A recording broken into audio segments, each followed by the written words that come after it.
Hello guys, in this video I'll show you what Alt1 does. I finally released it. I finally fixed the last few issues that blocked it from being released, and I'll show you what Alt1 does. So what is Alt1 and what does it do?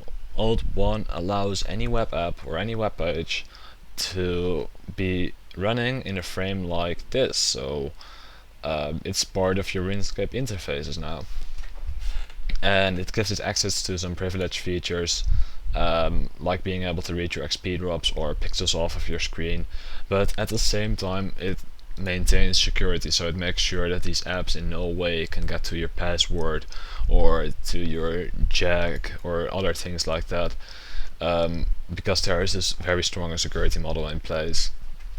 And so this means that you can load any app of the internet and use it as if it's downloaded, but at the same time be at no risk at all with your password, which is a very big problem with RuneScape visors.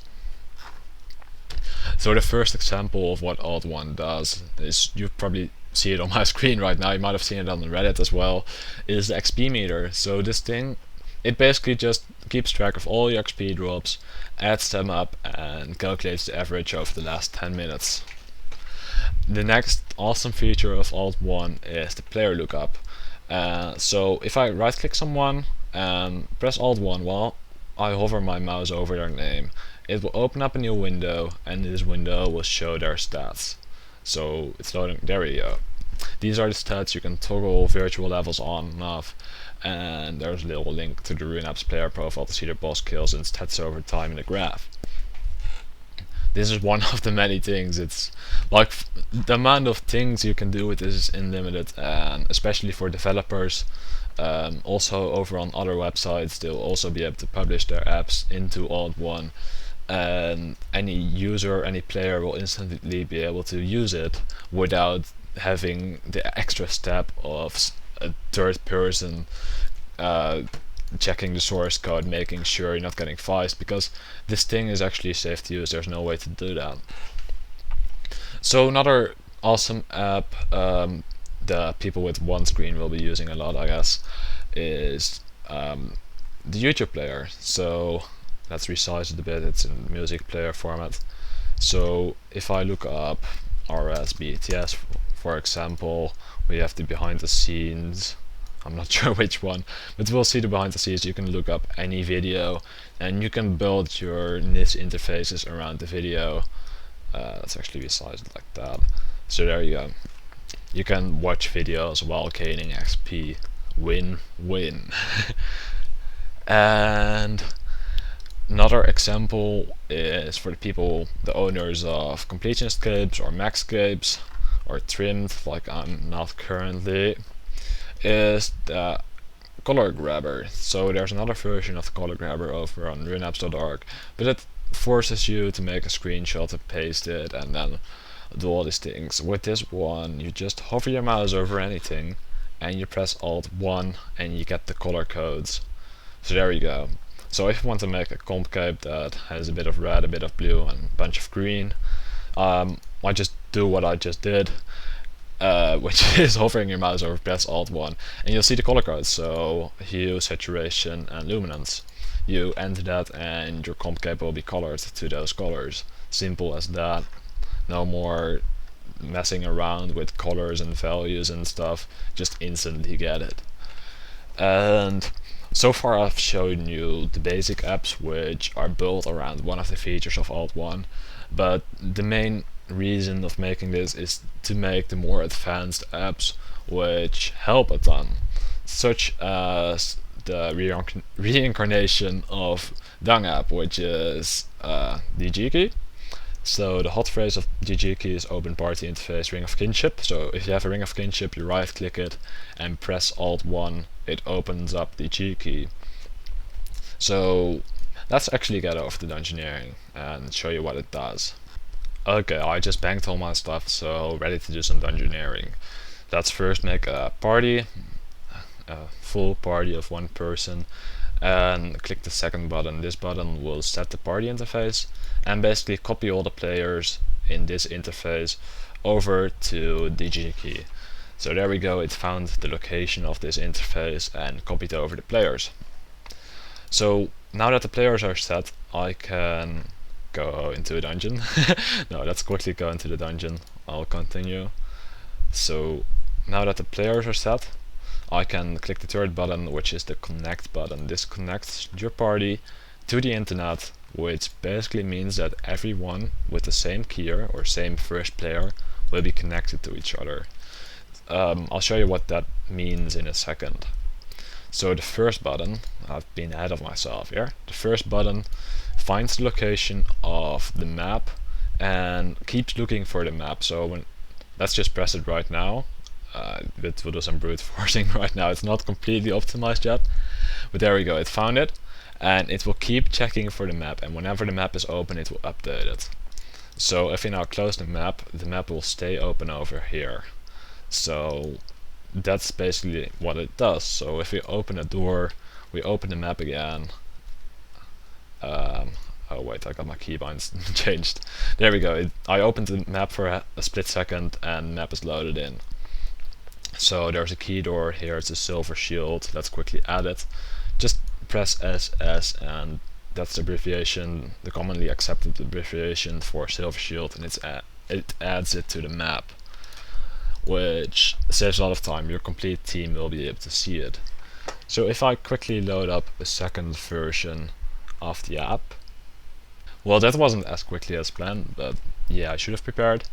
Anyway, as you can see, this one is in the Chrome browser, but it's the exact same app. So the difference is that this one, well, obviously, if you don't use Hex like I just did, it won't be on top of your Runescape window, and it won't be able to read your screen. So to make this app work, I can open my party interface and do the old thing, make a screenshot, press Ctrl V, and it will read the screenshot, which means the party interface.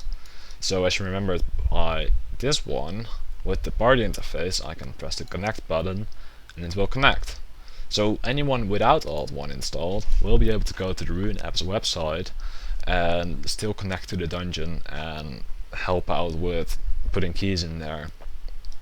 So these two apps are now connected through the internet, and every time I change the map by opening it, it will change the map in this app, send it to the internet, and anyone else in your team will be able to see the change as well.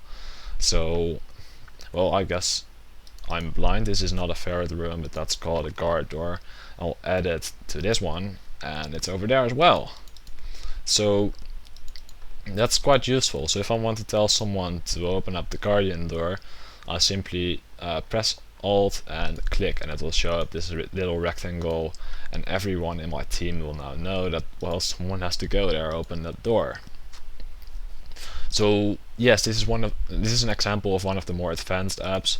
It uses multiple features to make it work, and in the future it will also do some crazy stuff like calculating bonus pads based on whatever you right click and press Alt1. So if there's an ore in this room, which there isn't, or any other resource, like the Tyrannomastics, you can see it's a bonus pad because it's or in this case it's not a bonus pad because there's a high level resource.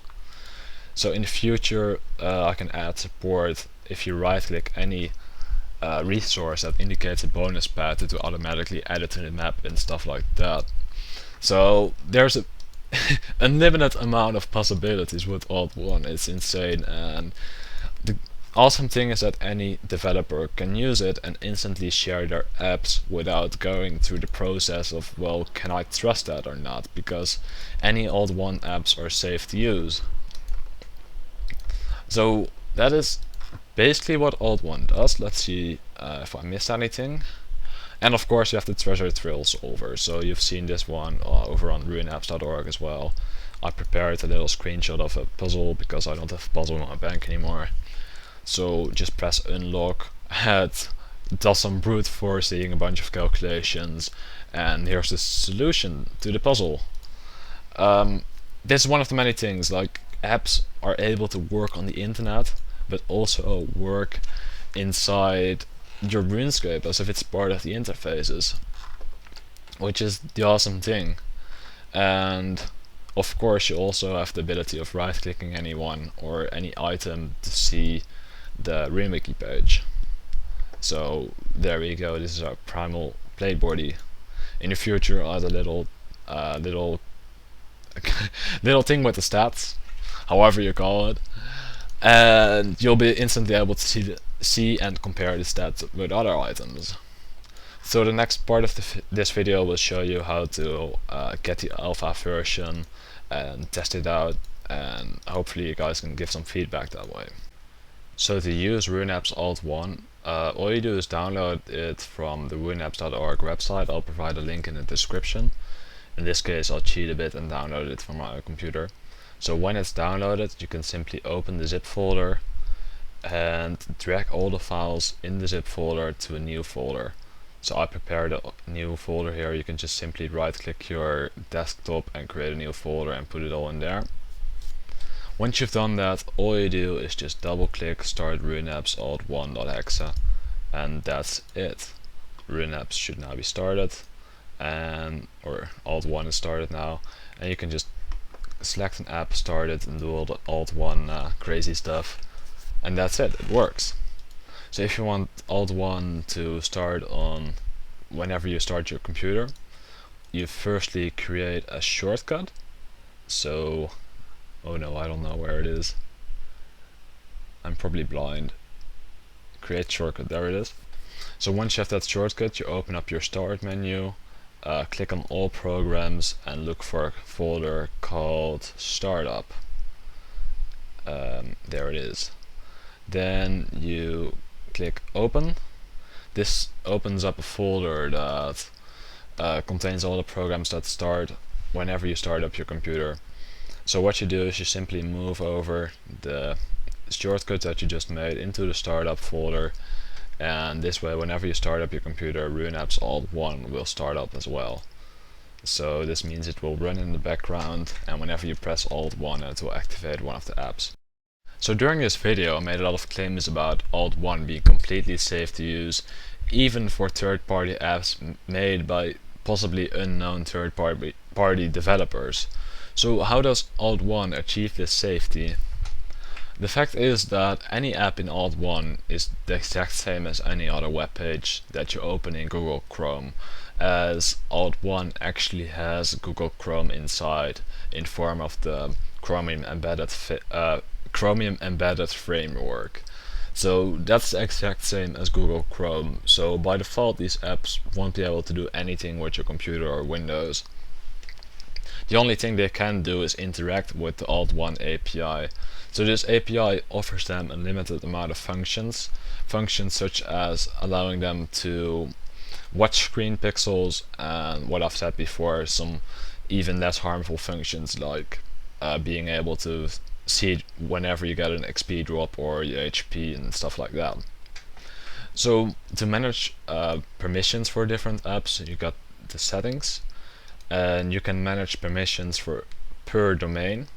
So by default runeapps.org will have all the permissions. As to be honest, it doesn't even matter, because the ability to read screen pixels does not give you a password in any possible way. However, if you do want to deny access to screen pixels or deny apps from seeing if you get any XP or things like that, you can unmark these things and deny permissions for complete domains at a time, because there is no point denying a single app. The current API doesn't include any possible way for apps to move or resize themselves. This is crucial because otherwise apps will be able to move or resize themselves into the location of the login interface, which means they would be able to steal your password by reenacting that interface. So they are not allowed to move themselves, so that is prevented. Of course, you always have to use common sense, but there's no possible way for apps to move themselves out of the location where you move them. That's it for this video. Please feel free to post any comments or questions in the comment section below, and thanks for watching.